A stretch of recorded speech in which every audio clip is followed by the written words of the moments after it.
ನನ್ನ ಹೆಸರು Chandrappa B M ಬಾಡ ವಾಸಿ ವ್ಯವಸಾಯ ಮಾಡ್ತಾಯಿದ್ದೀವಿ. ಹೊಟ್ಟೆಯಲ್ಲಿ ಸ್ವಲ್ಪ ಪೇನ್ ಬರ್ತಾಯಿತ್ತು. ಅದಕ್ಕೆ ಬಂದು ಶಿವರಾಜ್ ಸರ್ ಹತ್ರ ತೋರಿಸಿದಾಗ ಸ್ಕ್ಯಾನಿಂಗ್ ಮಾಡ್ಸೋಕೆ ಹೇಳಿದರು. ಸ್ಕ್ಯಾನಿಂಗ್ ಮಾಡಿಸಿದ್ಮೇಲೆ ಮತ್ತೆ ಒಂದು 10 ಡೇಸ್ ಟ್ಯಾಬ್ಲೆಟ್ಸ್ ಕೊಟ್ಟಿದ್ದರು. ಅದರ ಬಂದ ನಂತರ ಬಯಾಪ್ಸಿ ಮಾಡಿಬಿಟ್ಟು ಎಂಡೋಸ್ಕೋಪಿ ಮಾಡಿಬಿಟ್ಟು ಸ್ಟೊಮಕ್ ಒಳಗಡೆ ಸಣ್ಣ ಸಣ್ಣ ಹುಣ್ಣು ಅಂತರ ಇತ್ತು. ಅದನ್ನು ಬಯಾಪ್ಸಿ ಮಾಡಿ ಟೆಸ್ಟ್ ಮಾಡಿದರು. ಅದು ಅಲ್ಸರ್ ಅಂತ ಬಂತು ರಿಪೋರ್ಟು. ಆಮೇಲೆ ಒಂದು 2 ವೀಕ್ಸ್ ಮೆಡಿಸಿನ್ ಕೊಟ್ಟರು.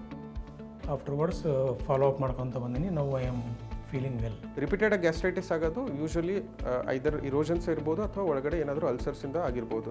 ಆ ಅಲ್ಸರ್ಸಲ್ಲಿ 2 ಪ್ರಮಾಣದ ಇರ್ತವೆ. ಒಂದು ಹೊಟ್ಟೆಯಲ್ಲಿರೋ ಅಲ್ಸರ್ಸ್, ಜಠರದಲ್ಲಿರೋ ಅಲ್ಸರ್ಸ್ಗೆ ಗ್ಯಾಸ್ಟ್ರಿಕ್ ಅಲ್ಸರ್ ಅಂತ ಕರಿತೀವಿ. ಸಣ್ಣ ಕಲ್ಲಿರೋ ಅಲ್ಸರ್ಗೆ ಡಿಯೋಡಿನಲ್ ಅಲ್ಸರ್ ಅಂತ ಕರಿತೀವಿ. ಯೂಶಲಿ ಅಲ್ಸರ್ ಇದು ಸ್ಪೈಸಿ ಆಯಿಲಿ ಫುಡ್ಡಿಂದ ಇರ್ಬೋದು, ಸಿಗರೇಟ್ ಸ್ಮೋಕಿಂಗಿಂದ ಇರ್ಬೋದು, ಅಥವಾ ಕೆಲವೊಂದು ಇನ್ಫೆಕ್ಷನ್ಸಿಂದ ಏನೋ ಇರ್ಬೋದು. ಈ ಇನ್ಫೆಕ್ಷನ್ಸಲ್ಲಿ ಮೋಸ್ಟ್ ಕಾಮನ್ ಇನ್ಫೆಕ್ಷನ್ ಅಂದರೆ ಒಂದು ಹೆಲಿಕೋಬ್ಯಾಕ್ಟರ್ ಪೈಲೋರಿ ಇನ್ಫೆಕ್ಷನ್.